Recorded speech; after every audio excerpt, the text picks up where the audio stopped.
তো কে বললো বাড়ির ছোটরা কাজ করে না? কে বললো ভাই তোমাদের বাড়ির ছোটগুলো ছোট ছোট কাজগুলো করে হাজারটা, তোমরা একটা কাজ করিস না আর আমরা করি হাজারটা, ঠিক আছে?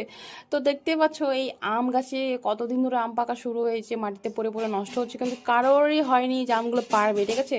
তো ফাইনালি আমাকে বৃষ্টির মধ্যে উঠতে হলো ছাদে আম পাড়তে।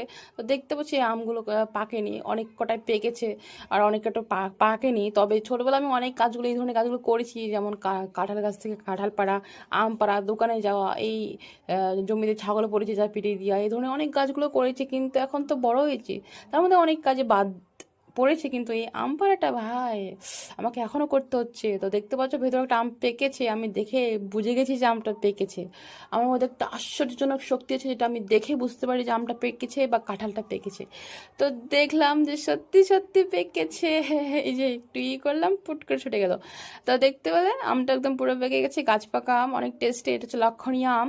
আর দেখতে পাচ্ছি এতগুলো আমি আম পারলাম, তো এখন সবগুলো ব্যাগে ভরতে হবে।